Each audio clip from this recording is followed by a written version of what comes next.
So choosing the right soil for your houseplant is really, really, really important. So while just about any plant can grow in just about any medium, finding that perfect mix for your plant will really give it that extra boost to make it happy. Today we're going to be using 5 different ingredients, the first being cocoa coir with a little bit of perlite. The next being orchid bark. This is just the standard grade, so some slightly larger chunks there, but nothing too large. Then we will be using pumice. You can, of course, also use perlite. It's kind of down to personal preference. I personally prefer to use pumice as over time perlite tends to float to the top of the soil, and it also is somewhat toxic as well. Next, we have earthworm castings. We'll be using these as a slow release fertilizer for our plant. And lastly, we've got some horticultural charcoal. This will help balance the pH and remove any impurities in the soil. First, we're going to start with our base, which is going to be this cocoa coir with perlite. This is going to be what really holds the soil together, keeps that moisture in. Now, there are quite a few different sort of base soils that you can use in your Aroid mix. You can use standard potting soil, you can use peat moss or cocoa coir. I tend to opt for cocoa coir as it dries out a little bit faster and doesn't compact down as much as potting soil or peat moss can.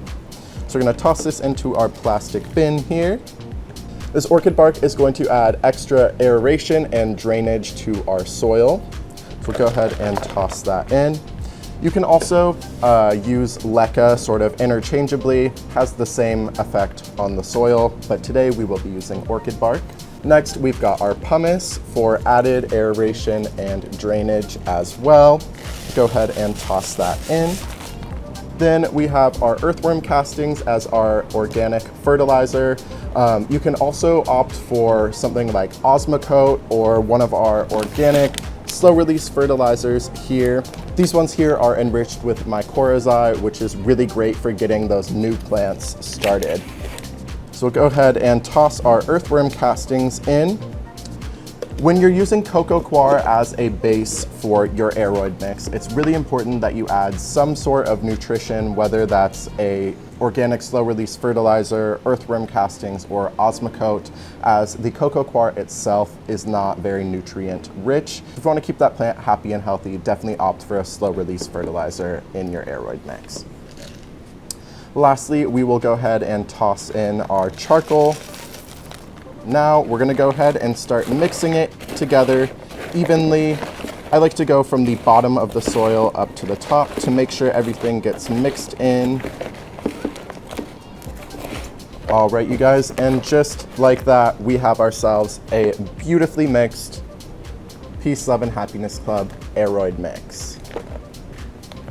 Really nice and chunky, perfect for any of those philodendron, monstera, any Aroid at all.